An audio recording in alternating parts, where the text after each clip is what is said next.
When the 19th century ended and the 20th century began, the quest for wealth and land was never so great. An attitude of prosperity, huge construction projects, inventions, and expansionism prevailed around the world. It was a time of giant engineering projects. The Trans-Siberian, Union Pacific, Santa Fe, and Great Northern Railroads crossed the hostile territories of Russia and North America, thus opening new lands to settlement and development. The Suez Canal linked the Indian Ocean to the Mediterranean, and the Panama Canal was soon to connect the Pacific and Atlantic Oceans. Suddenly, people could travel from Liverpool, England to New York by steamship in 6 days, and then travel nearly 3,000 miles by rail to Sacramento, California in just another week. The world was becoming smaller as we moved from horse-drawn stagecoaches to steam-driven trains. In 1896, near Dawson in the Yukon Territory, the discovery of gold brought a stampede of men and women to northwest Canada and the Alaska Territory. Miners and entrepreneurs headed north to seek their fortunes in the gold fields. Stories abounded with tales of gold and copper deposits and of extensive coal fields. These discoveries drew the interest of investors and speculators, J.P. Morgan, the Guggenheims, and a host of others.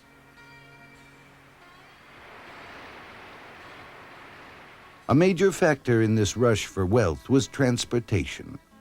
There were few ways for the miners to get their supplies and themselves into this region. A water route from the ports of San Francisco, Portland, and Seattle ran northwest to St. Michael. Travelers then transferred to riverboats that steamed up the Yukon River to Dawson. A second sea route terminated at Skagway. Then goods were hauled by mule team, dog sled, and snowshoe over the summit of Chilkoot or White Pass to Dawson. For even the most adventurous, routes into the gold field were few, time-consuming, expensive, and physically demanding. A railroad was needed to solve the problem.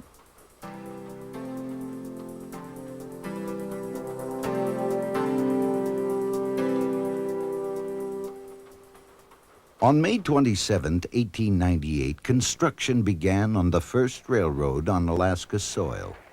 The first 20 miles of the White Pass and Yukon Railroad lay in the territory. It was the first of what would be more than 50 railroad ventures that would be proposed and promoted in the territory for Alaska.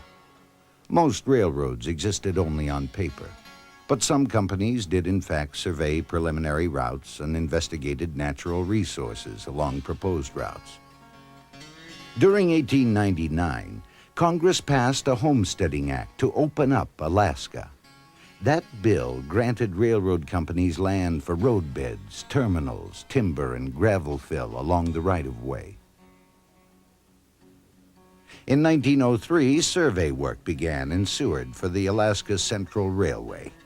The Alaska Central would link the ice-free waters of the Gulf of Alaska with the Yukon River and open the rich coal fields of the Matanuska Valley. Construction began in 1904. A year later, construction started on a railroad from Cordova north into the Wrangell Mountains. It was guided by the Alaska Syndicate, a group formed by the wealthy East Coast financiers J.P. Morgan and the Guggenheim brothers. This would become the Copper River and Northwestern Railway that hauled copper and silver ore from the Kennecott Mining District to Cordova. At about the same time, in the Fairbanks area, construction began on the Tanana Valley Railroad. Built from 1905 to 1907 by Falcon Joslin, the 45-mile narrow-gauge railroad would service thousands of miners working in hundreds of gold mines in the Tanana Valley. Of the many proposed, only 9 railroads were actually constructed and operated in Alaska, and for the most part, they were short-lived. Gold, coal, or fish-hauling ventures that lasted only as long as the resources they carried. In the East, political columnists began to accuse the Alaska Syndicate of attempting to create a monopoly. Why? The syndicate had acquired Northwestern Fisheries, which owned 12 of the 40 Alaskan fish canneries. Then, seeking to control ocean transportation, the syndicate bought the Northwestern Steamship and Alaska Steamship companies. The syndicate needed coal to fuel its mines, railroads, canneries, and steamships, so it then sought to control the choicest of Alaska coal lands. Fearing exhaustion of Alaska's natural resources, President Theodore Roosevelt, in November of 1906, signed an executive order withdrawing from claim and entry all coal lands still in the public domain. The act was an attempt to reserve Alaska's future coal and oil resources for those filing for land and mineral rights under the Homestead laws. Alaska for Alaskans was the platform of James Wickersham, campaigning in 1908 for Alaska's one non-voting delegate to Congress, and he was elected largely because of his anti-Guggenheim stand. He was to play a significant role in the introduction and passage of the bills that would give Alaska home rule and build the Alaska Railroad.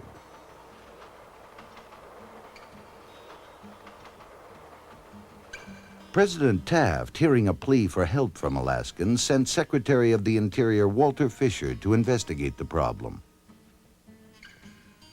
Fisher's report concluded that Alaska's economic malaise was due to inadequate transportation facilities and the coal land laws.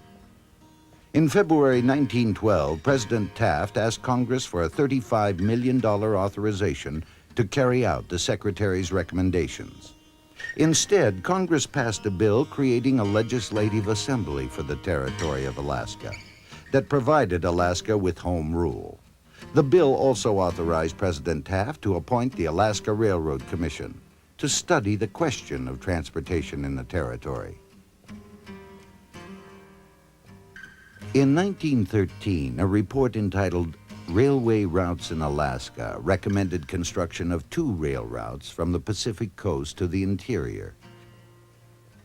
One was to go from Cordova up the Copper River Valley to the Tanana River and Fairbanks, connecting with the Bering coal fields.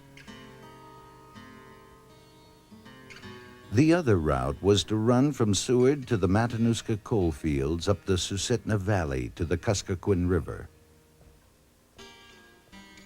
In January of 1914, Alaska Delegate James Wickersham delivered a 5.5-hour speech on the floor of the House elaborating on the attributes of Alaska and arguing for the government to pass a bill that would spend $35 million to build a railroad. And on March 12th, both the House and the Senate passed the Alaska Railroad Organic Act. Newly elected President Woodrow Wilson was authorized to locate and construct a railroad in the territory of Alaska. In addition to the $35 million provided by the act, the president was to take advantage of the machinery, equipment, and materials left over from the construction of the Panama Canal and use them for construction of the Alaska Railroad. In early May, President Wilson authorized Secretary of the Interior Franklin Lane to proceed with location surveys. The president appointed the Alaskan Engineering Commission under the authority of Secretary Lane to supervise location work. 3 men were selected for the commission.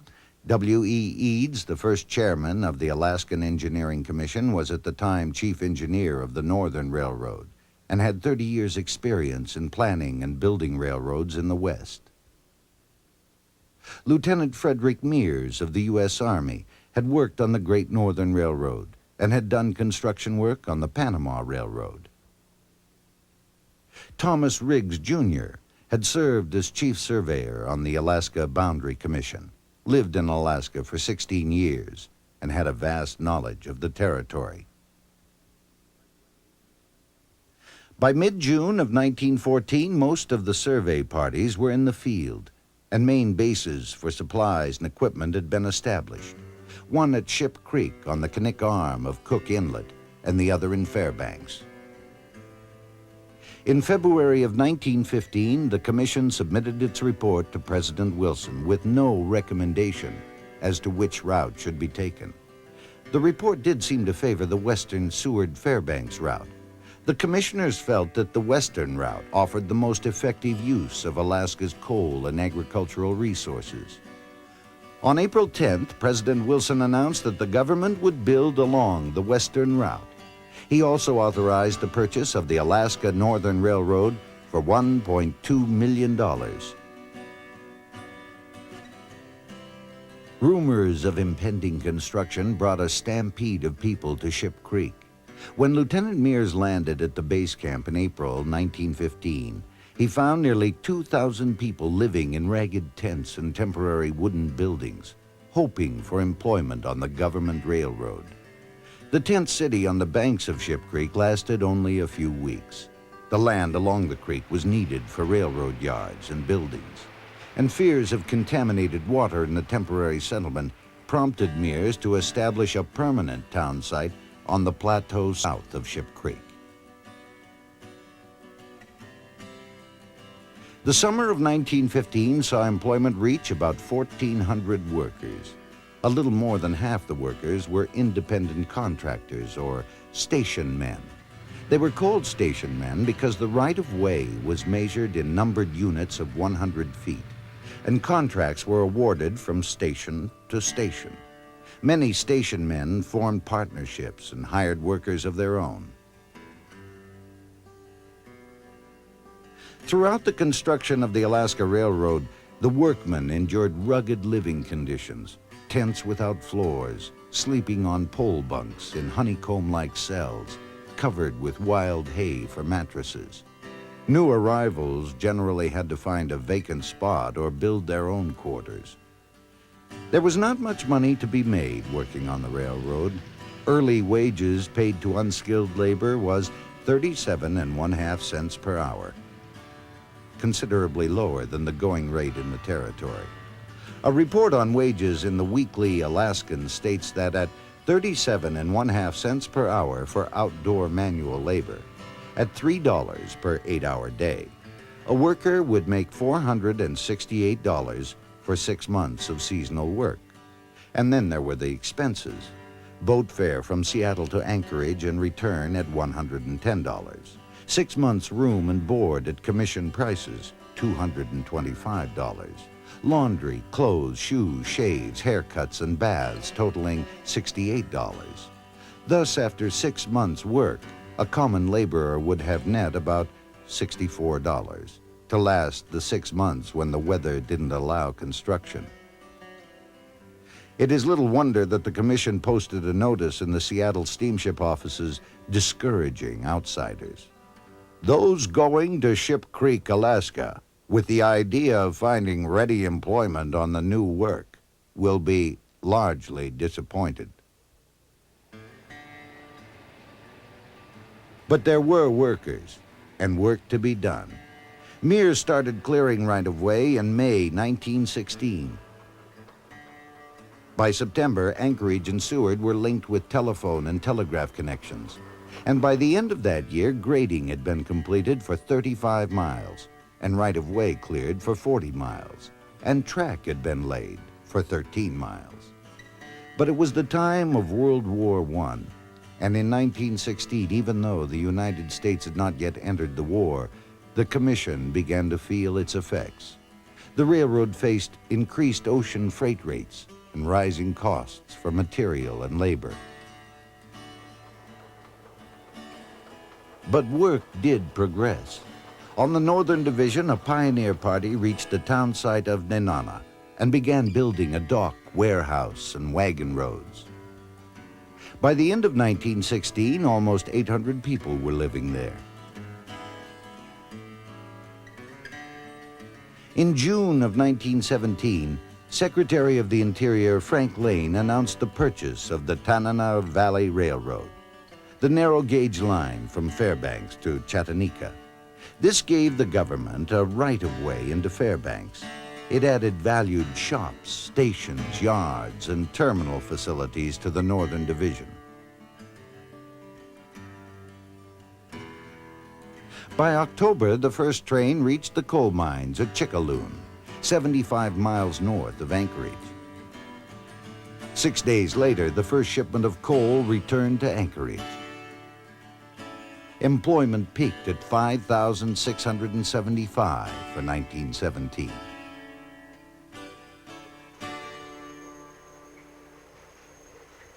Though the greater part of the railroad was built on top of tundra-covered ground, there were many miles of heavy rock work, excavation, and tunneling. During the 5-month work season of 1917, over 4 million cubic yards of solid rock were hand-drilled and hand-excavated along the 30-mile shoreline of Turnagain Arm.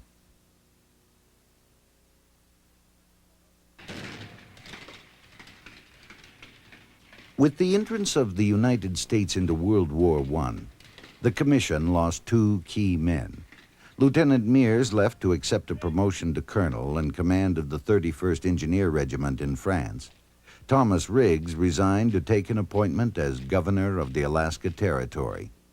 It was left to Chairman Eads to build a railroad with a 50% cut in his workforce, as many Alaska workers left for military service, while others were drawn to higher wages in the lower 48. In spite of the many difficulties during the wartime period, construction continued. By the end of 1918, 230 miles of standard gauge line had been built, with 30 miles of siding, spurs, and yard tracks finished. Another 53 miles of line had been graded, 30 miles cleared, and steel gangs linked Seward and Anchorage. In August, due to poor health, Chairman Eads resigned. Colonel Mears returned and was placed in charge of the entire project as chairman and chief engineer. During the war and for a time afterward, construction slowed due to a lack of funds caused by inflation. The Commission had to ask Congress for additional money to complete its work.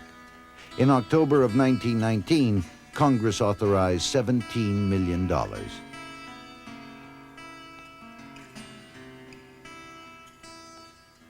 2 years later, 1921, 2 steel bridges closed gaps in the line. On February 2nd, the American Bridge Company completed the 504-foot span across the Susitna River. And 7 months later, the Hurricane Gulch Bridge arched over the Chulitna River at the midpoint of the line.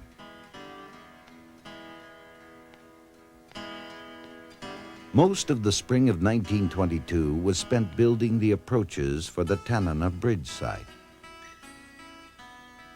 This was the most formidable river crossing of the entire railroad and required a 700-foot span.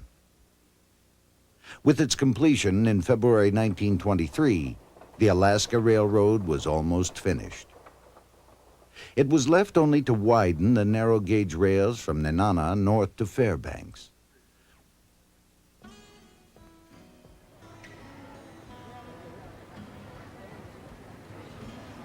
Formal dedication of the railroad came on July 15, 1923.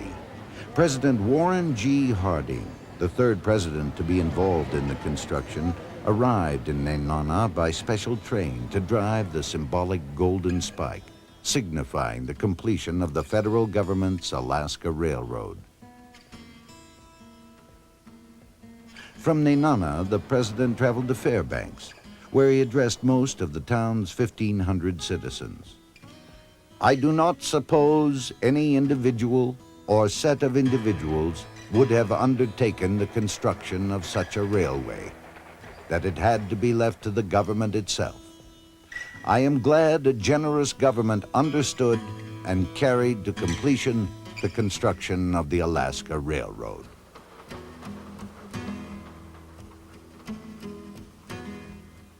The Alaska Railroad had taken more than 8 years to complete and cost almost $60 million, more than 7 times the amount the United States paid Russia for Alaska in 1867.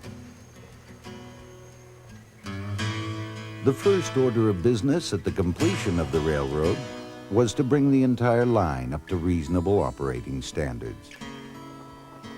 Many stretches of original track and structures built in earlier days were near the point of collapse. Many of the wooden ties, trestles, and bridges had been made from short-lived timbers. Tracks needed ballast. Right-of-ways needed improved alignment and grading. In 1928, Colonel Otto Olsen was put in charge of the Alaska Railroad, and for the next 17 years, he would be its guiding force.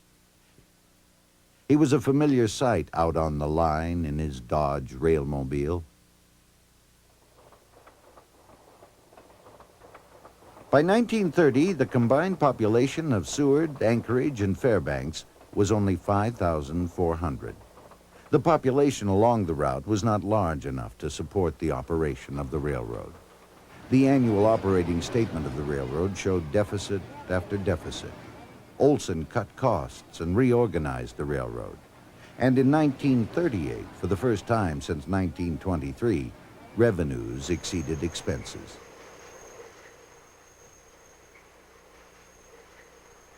Starting in 1940, the Alaska Railroad set new records each year by carrying construction equipment, material, men, and supplies for the Army.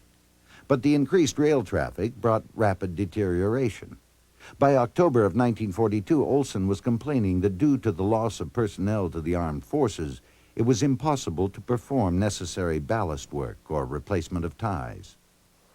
He had to ask for outside assistance to help transport the military supplies and keep the line operating. On April 3, 1942, the 714th Railroad Operating Battalion was assigned to Alaska. With a complement of 25 officers and 1,090 enlisted men, the 714th eased the railroad's labor shortage.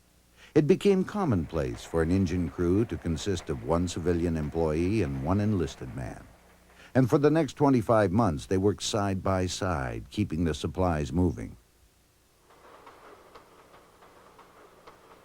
It was also during World War II, in an effort to safeguard the flow of military supplies from Tidewater to Anchorage and Fairbanks, that a branch called the Whittier Cutoff was constructed under the supervision of the Army Engineer Corps. The main line was extended from Whittier on Prince William Sound to Portage Station. Completed in the spring of 1943, the new line was 12 miles long and included 2 tunnels through the mountains. Construction gave the railroad 2 terminal ports, Seward and Whittier, where connections could be made with ocean steamships. In 1945, at the age of 75, Otto Olsen retired. Colonel J.P. Johnson was appointed general manager. The railroad was still in need of extensive repair and rebuilding, and Johnson's first action was an appeal to Congress for funding of major rehabilitation. Congress passed $34 million in appropriations for rebuilding and the purchase of new equipment. Johnson began improvements by eliminating dangerous curves, replacing wooden bridges with steel structures, and replacing 70-pound steel rails with 115-pound rails. He coupled this program with the modernizing and improving of warehouses, shop facilities, freight depots, and other buildings.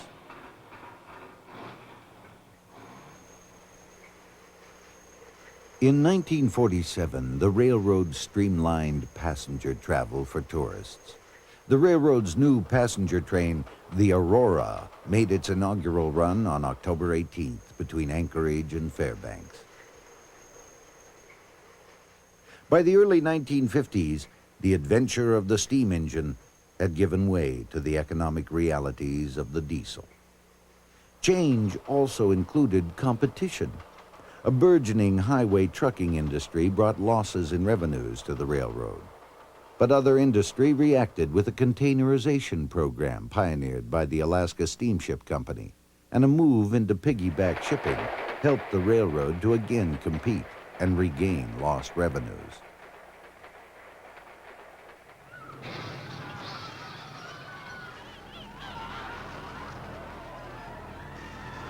Alaskans and the railroad will long remember March 27, 1964, as the Good Friday earthquake. About $27 million in damage was caused to the railroad in those few minutes that the earth shook. In spite of the damage, the line from Anchorage to Fairbanks was operational within days, and the line from Whittier to Anchorage was opened a little over 3 weeks after the quake.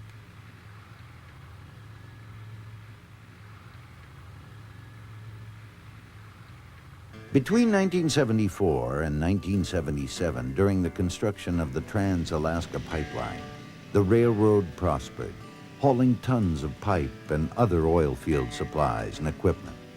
The railroad emerged from this period of heavy usage in better physical condition than it was at the beginning of the period. In January 1985, under the Alaska Railroad Transfer Act, the federal government sold the railroad to the state of Alaska for $22.3 million. The Alaska legislature created the Alaska Railroad Corporation to operate the railroad and manage its properties. A unique aspect of the Alaska Railroad is the rural or bush service. It moves people and their belongings to remote areas not served by highway or air. It's one of the few railroads left in the world where rural passengers can still flag down a train at almost any point for personal service. The railroad also provides a unique service to Whittier by transporting not only foot passengers, but riders in automobiles and buses. In the late 1980s, with the growing number of port calls by cruise ships, the general increase in tourism and the marketing of train trips as part of package tours, railroad passenger service has greatly increased. Today, both freight and passenger service are available year-round between Anchorage and Fairbanks and Anchorage and Whittier, with summer service offered between Anchorage and Seward.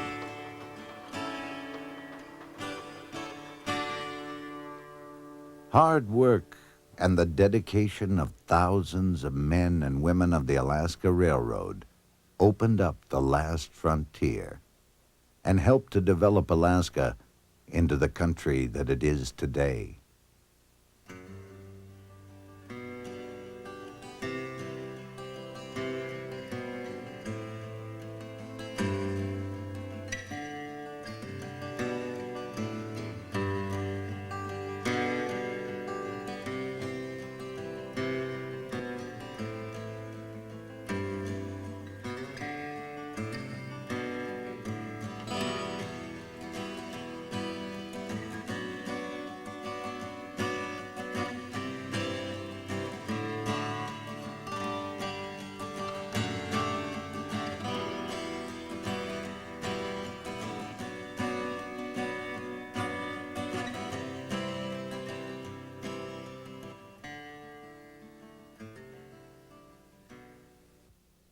Production funding for this program made possible in part by a grant from the Anchorage Times, celebrating 75 years of service to Alaskans.